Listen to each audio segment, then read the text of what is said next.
Welcome to another episode of Rooms with Ronald. I'm your host, Ronald Harrington. And today it's Rooms with Ronald and guest. We have leasing legend, property management trainer extraordinaire, Drew Hudson with us today, guys. So if you don't know Drew, by the end of this, you will, but he is a training and development specialist with American Landmark Apartments. Drew, we're good friends, so I just have to thank you for joining me today with this leasing conversation. Of course. But I mean, it feels before we jump in, I just want to say a quick thank you to our sponsor. AppWork is one of our founding sponsors. Much more than maintenance, AppWork is advanced business intelligence. Streamline maintenance workflows and keep an eye on the leaderboard as your service teams enjoy the gamification of maintenance. Visit appworkco.com. Again, that's APP, and transform your productivity today.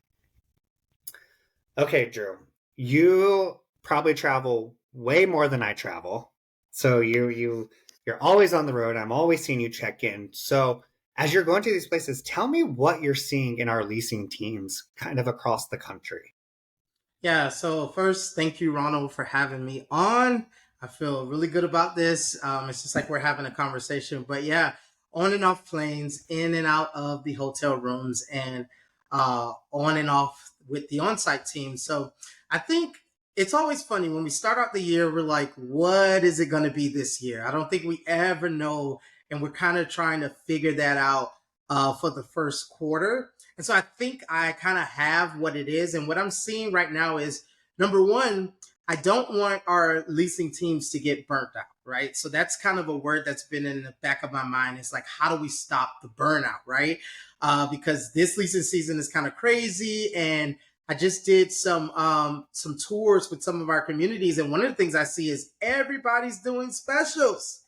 Every single body is doing specials. I mean, I'm talking 1 month, 2 month, and I'm not just talking about the lease up. I'm talking about people that have been stabilized at one point, and now they're trending in the 80s, the low 80s, and so they are mass. They have this mass special going on, and we're trying to hold tight on. But I think what I'm seeing now is that we probably are going to have to give our leasing team something to close the deal, right? Because I know we don't want to. I know we're always like specials hurt us in the long run, or we don't. It's not really a special. But I think what I'm seeing is that we're going to have to give them something in their back pocket, so when that person's walking out the door, they can say, "Hey, what if I give you this?" And one of the things I'm telling my leasing teams to say is, when people are like not applying, what can I do to get you to apply today?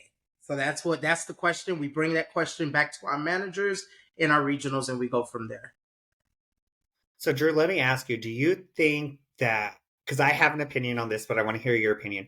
Do you think there are some people offering specials in markets uh, for instead of doing the training? So like we're just throwing money that we may not need because we're not willing to invest in our people and give them the tools to train their employees. I do kind of feel that. I feel it's kind of two-sided.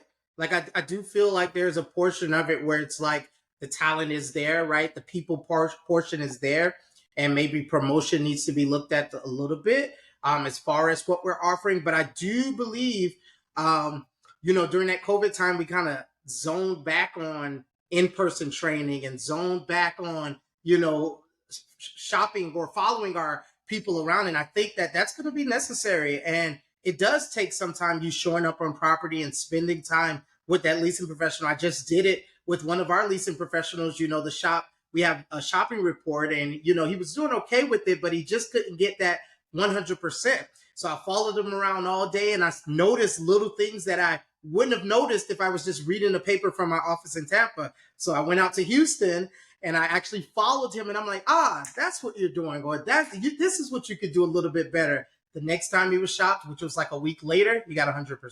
So I think that is kind of twofold. Sometimes the people portion is there, but sometimes they need just a little bit push to go over that hump.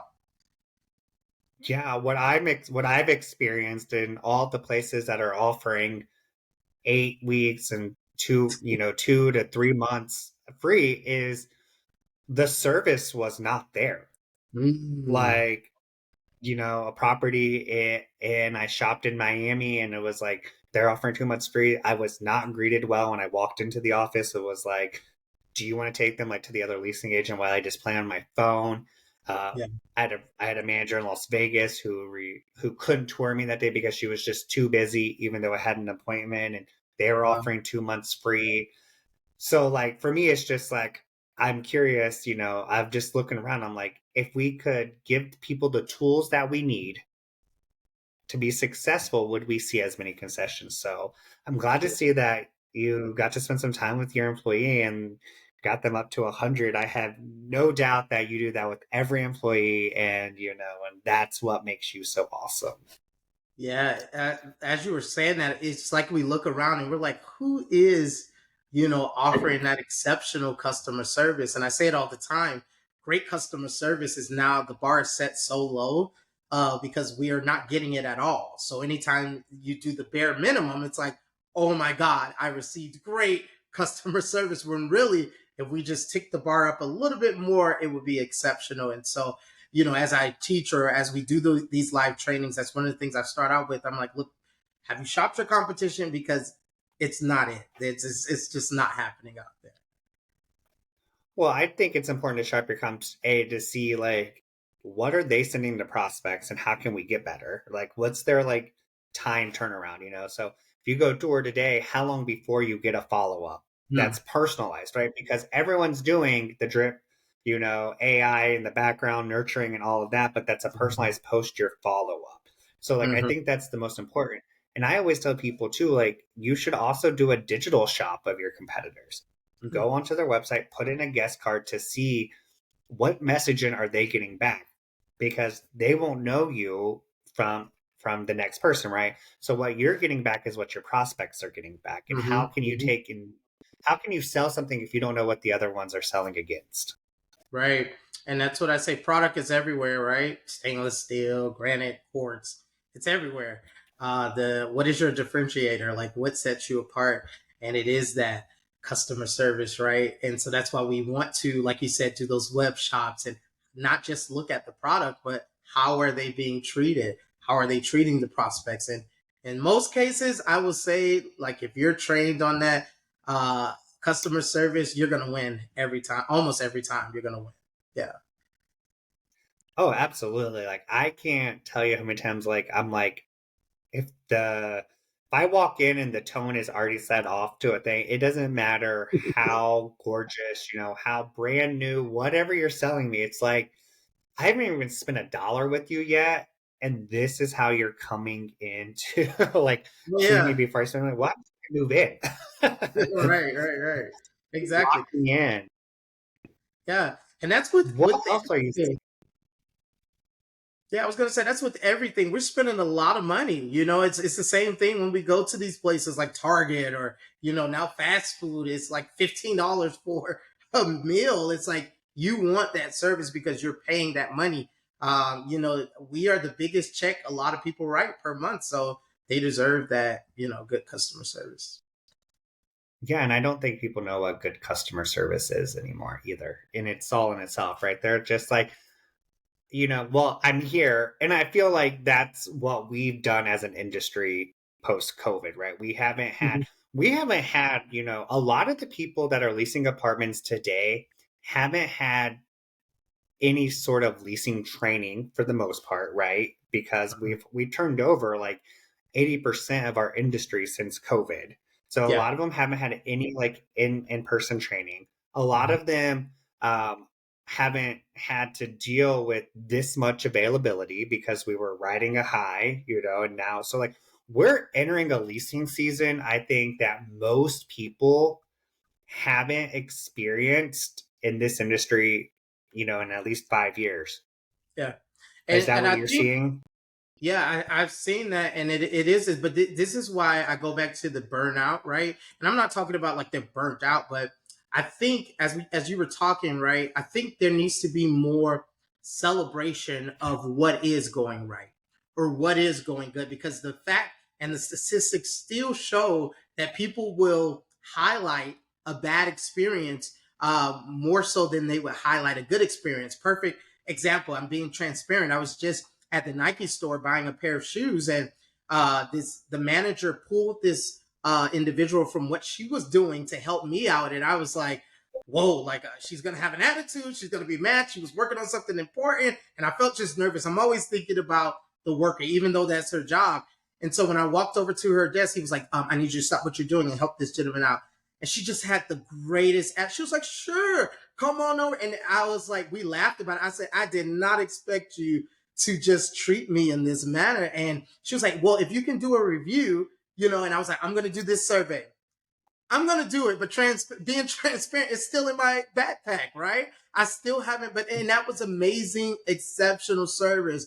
So what I'm trying to do more often is when I get that service is talk about it, and I think our on-site teams need that. So we do things, at the American Landmark where we celebrate your weekly, monthly, whatever. I think they need more celebration during this time, focusing on the things that they're doing right more so than the things that they may be missing on, so that we don't have that burnout or, I'm always, what am I doing right? So. Oh, absolutely. I think like that's where a lot of people come in to a negative connotation with shop programs, right? Because like Mhm. most management companies only focus on the bad part. You didn't get an 80%. Here's what you got. Here's what you did wrong. Let's not celebrate the win, right? And Yeah. so like for me, like when I review shops, I'm the first thing I was like, what from your eyes, after listening to the call or reading the shop, what did you do well? And I had Yeah. them tell me what they did well. Nice. Here's what I saw, and then tell me, what areas of opportunity did you identify? And 9 out of 10 times, once I start off the conversation what they did well, they're more receptive to what they didn't do well. And then they've already probably are going to say what I'm going to say, right? Hmm. They're like, okay, here's what I identify. So like, it's kind of on them to like take the ownership, which is, I think is amazing. And what I also tell people in leasing training is that make sure that your people know how many apartments they need to rent to move the occupancy needle 1%, because there's nothing more frustrating, right, than leasing 10 apartments, but getting 9 notices and not Right. seeing the like efforts come through.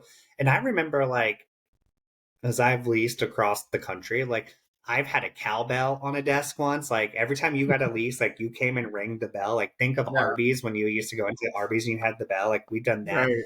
I've had like that's easy button. So like you would come in to the office and like you would hit that's easy every time you got an application, because I wanted to celebrate the win. I wanted it to be such a huge deal that you got excited. And then we Yeah. used to do like I had a team who had no energy. Like I worked in student housing. They had no energy. And I'm like, okay, guys, we're gonna have to like crank up the volume 11 plus, and I was like, so every time you get a lease, like you have to play your happy song and do your touchdown dance, like Yeah. jump up out of your seat, like do that dance, because that it creates the excitement Yeah. And I of what think, it's like to yeah. leasing. Yeah, and it's just like whatever it works, right? And so like that's why when we go into the teams, we have some of them have goal boards, some of them do they have competitions. It's just like what drives your team, right? And that's one of my biggest things, especially with our managers doing those morning huddles, learning your team, knowing what drives your team. I just had like a leasing class, and one of the leasing professionals was like, "Oh yeah, the competition, yeah, I don't really." And I was like, what? And she's like, no, no, no. I just want to do it. I want to get my leases and I want my bonus and I want, and I was like, well, that's what drives her. And then she's meeting her goals and, there's nothing we can kind of do about it. But yeah, definitely that camaraderie with the team and just finding what works. Is it the food? Is it the gift cards? Is it the outing? Is it the coming in an hour late if you lease, if you hit this certain occupancy or projected occupancy? So yeah, that's fun. And that's the thing, right? Like sometimes we think like to motivate our teams we have to spend all this money, and it like just comes down to like finding out what they need, right? Like Yep. coming in an hour late, what did that cost us? Right. 1 hour's worth of salary, right? Yep. Okay. But they met their goal. So now that's a tenfold, right? On in return on investment. Like that's what it took. Like I tell people, like, I'm motivated by time off, right? So tell me the goal and say, if you hit this goal, we're going to give you an extra day of PTO. I'm like, Right. Right. when do you want it by? I'm like, 3 days earlier. Can I take it on the fourth day, right? That Exactly. that didn't cost anything because my work is still going to get done. But Yeah. it allowed me that like flexibility. And I used to tell people this all the time, like, ask them what they're going to use that commission check for. What's that Mm. commission? Like, what's the goal you're working for, right? Like, if my commission check was going to be $1,000, that doesn't mean anything to me. What's $1,000 mean to me? Like, Yeah. I'm going to spend it and I'm going to remember what I create, like spent it on. But if you said, okay, so you need your commission check needs to be $1,000. If we're paying $100, you need at least 10 apartments this month to Mhm. hit that commission. What are you going to use that $1,000 toward? What's the tangible item that you have? Yeah. And then like do the thermometer. Like maybe that's on the goal board, right? Like for me, for a long time, like my first commission check was I wanted a brand new Gucci wallet, which was going to be $600, and I wanted a pair of Versace sunglasses that were like $250. Those, those are I the would two. never that's such thing. So, but I would never have spent that money on myself, right? Mm. Okay. But this commission, like that was the goal. And like so my boss wrote Gucci wallet and Versace sunglasses, and we had and every time I got a lease, she was like, oh look, you're $100 closer to that. Like when is it gonna get here? And then when it came in, it was a thing, right? So like every time I saw the sunglasses sitting on my desk, now I remember like, oh, I worked hard for that. So what's the next thing gonna be? And then I got the Yeah. Gucci wallet. So now every time I pull my credit card out, I was reminded of how I got here, which made me that more motivated to get the next thing. Yeah. I like that. And that was you. Like you knew Ronald, Gucci wallet, Versace, sunglasses. And I think that's just like with like everybody has to have that why. Like you were saying, it's so funny because in our sales training, there's a moment where we go around the room and we're like, "What is your why?" We have them think about it. Why do you lease? Why do you do this? And the class I just had the other day, yesterday, I think last week, she was like, yeah, one of them was like, yeah, my why is the money. I want more money. Another one was my why is the children. Another one got emotional about their why. So it's so many different but I think putting their mind back to this is why I do this. And then you being strategic, like you said, as a manager, as a leader, saying, you know what, I'm going to continue to highlight this why so that they continue to strive after their goals, which I think that's why, and I love that, there's companies out there, my company, that they put so much into learning and development. And the teams is because, a lot of people think we just get up and teach, and click through slides, but it's so much more than that. Doing needs assessments, understanding the people you're talking to and how to push them and how to drive them. So I'm glad you brought that up. The why. What is your why? Yeah. So before we dive in, let's just take a quick second and thank our sponsor. So our sponsor today is AppWork. Best known for exceptional maintenance workflow management, AppWork offers so much more. Optimize operations with its advanced business intelligence that turns data into strategy. Simplify your operations with AppWork's intuitive platform. Service team members love the gamification of the maintenance workflows and the leaderboards, making everyday tasks a competition for number one.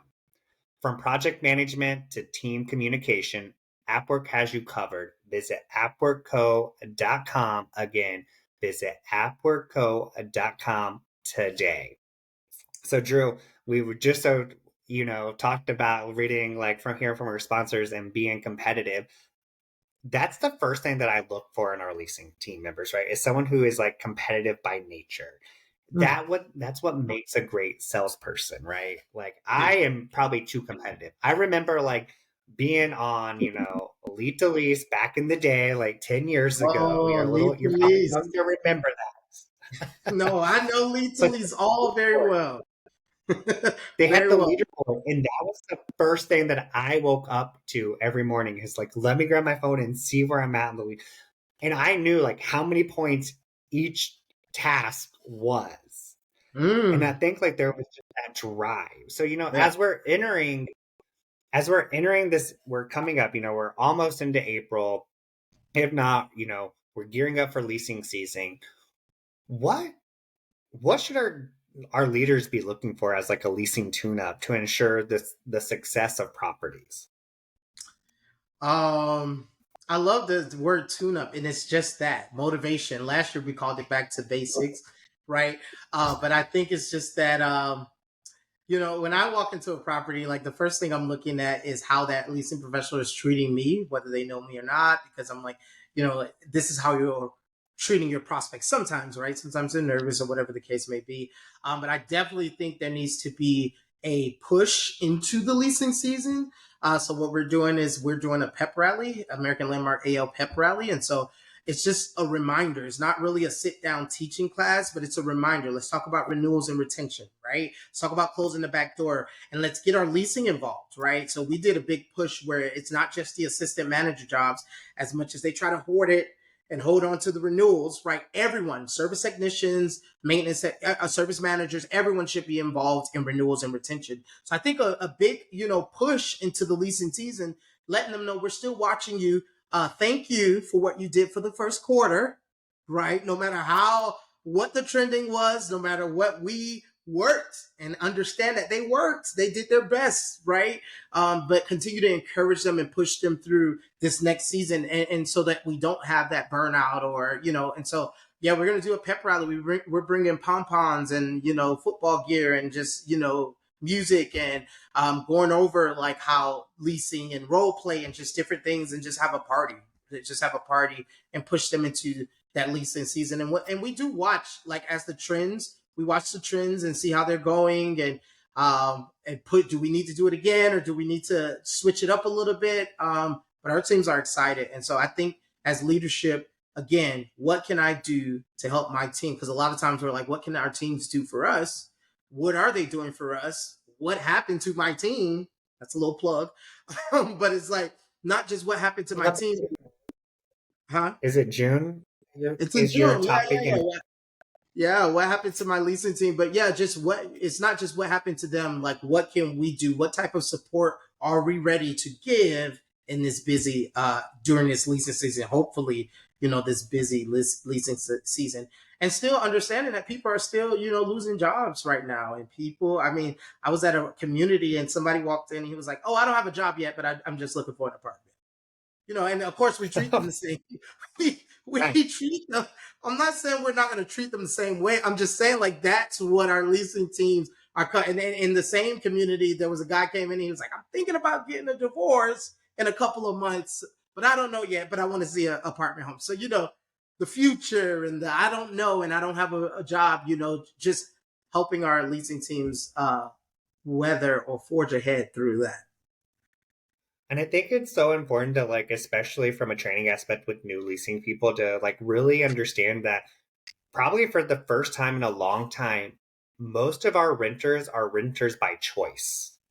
Mm. It used to be renters by circumstance, right? Like Mhm. I couldn't afford a home yet, or I was like in a transitional period of my life, and so Yeah. like, and there used to be a lot of like negative connotation with like understanding that you live in an apartment. Like I remember I like lived in California, and like I met a group of friends and we were all gonna like do a get together, and I said I lived in the apartment, and like their facial reaction was like I was less than them, right? Because they owned a home, Mm. and like they're like, oh, we'll Yeah. go. But now we have people who want to come rent, and Yeah. it's not longer like I don't oh I have to go rent an apartment. Now it's like I get to go rent an apartment. I can Mhm. be here for 6 months, 12 months, and then I can go somewhere else if I want. I'm not tied down, and I think that's so important to make sure that new people understand that, because it was eye opening to like kind of for me to see that shift in the last like 5 years or so. Yeah. And that's why that in-person training is important, drilling it into them and letting them know that, this is how you do it. These are the circumstances that you're going to come up against. This is how you overcome it. And it causes for open dialogue. So when you have a lot of different leasing professionals in the same room, they can share ideas with each other. We've created teams groups for our leasing professionals. So they're talking to each other on Saturdays and things like that, throwing back ideas. But yeah, when you're in that space, you can hear different things. I even learn things sometimes, because I've been training for 6 years. I get a chance to go back on site every once in a while, but it's always good to hear like the news stories and how Generation Z is leasing now and what they're requiring.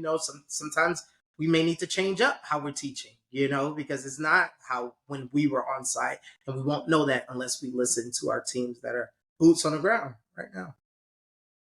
Have you had any like surprises from like team members recently, like that you thought you knew what was happening and you thought like one thing, so you get there training and someone's like, oh, well, actually, in this market, this is Mm-hmm. what's working well. That you're like, oh, I should have known that, but I didn't.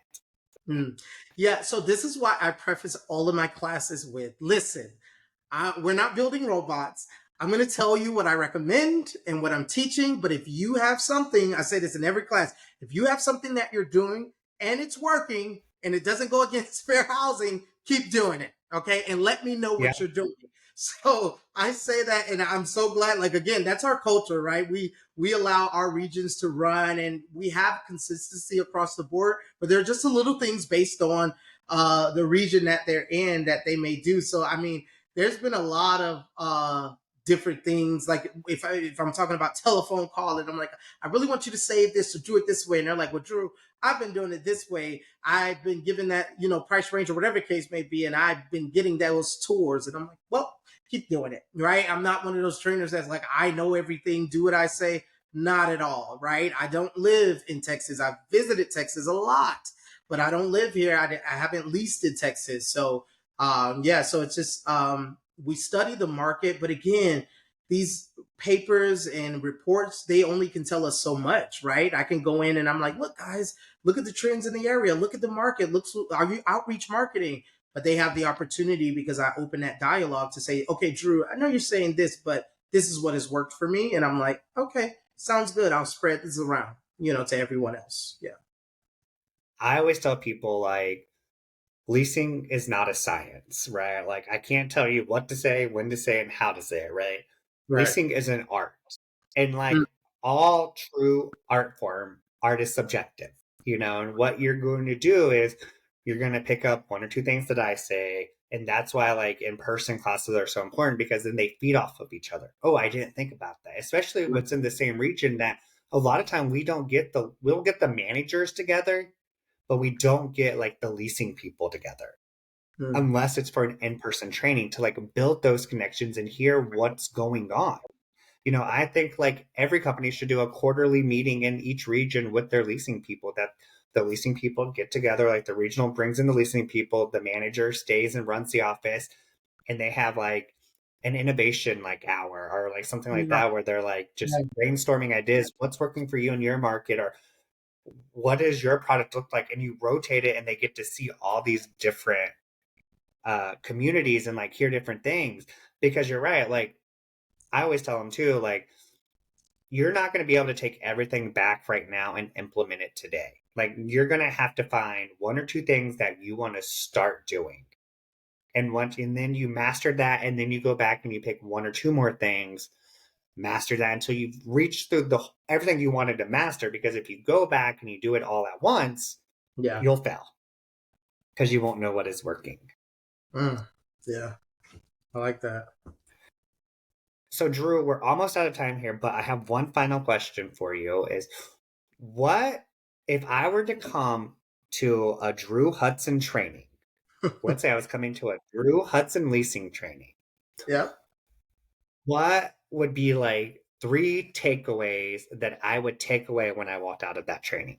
So the first takeaway, super important, is you may not know who you are as a leasing professional, but you're going to be on the journey to start to know what type of leaser am I. And it took me a while to find out this is how I lease, right? It took me a while. Like I started in the industry, but I didn't know what my superpower was. And so I would say the first thing is you're going to be on that journey to know what your superpower is. The second thing is you're going to know how to close, or you're going to, because closing is my favorite part.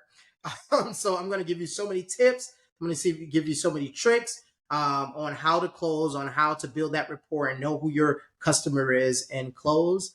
And then the third thing is you're gonna leave inspired. You're gonna leave inspired, and that inspiration, because I am one of the crazy fools. Like, I believe in skill. Skill is still needed, but I'm just always gonna believe that energy and what you feel on the inside. If you look good and you feel good, you get more leases, and that's my motto. I don't care. So yeah, you're gonna leave inspired. That's the third thing. I mean, no matter when we're together, I automatically leave inspired anyways, just because you cannot be around you and not feel inspired and like feel the energy level shift from like a 5 to a 10, no matter like, I mean, we've connected in, cities, and like we've had Yeah, dinners together and like conferences and things. Like, I always leave with at least one nugget of knowledge from you.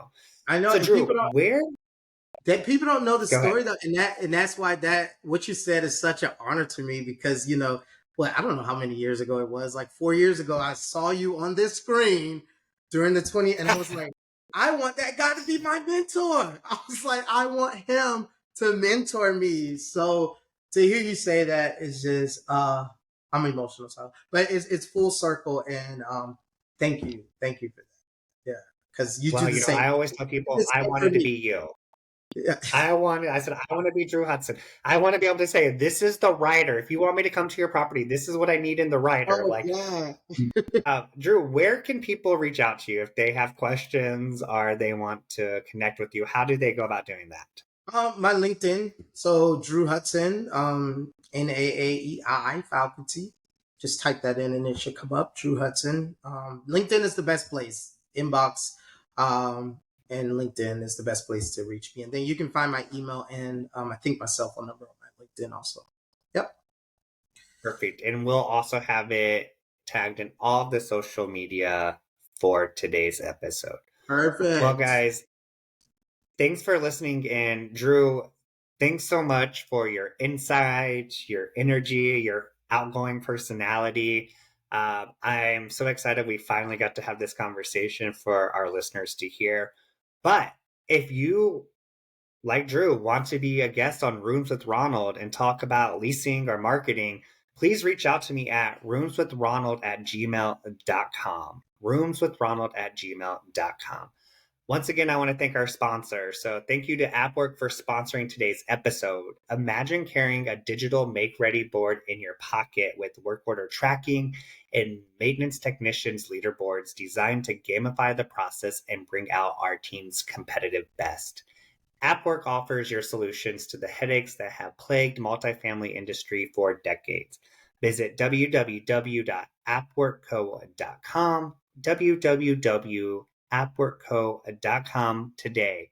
Until next time, happy leasing. Thanks, everyone. Hi.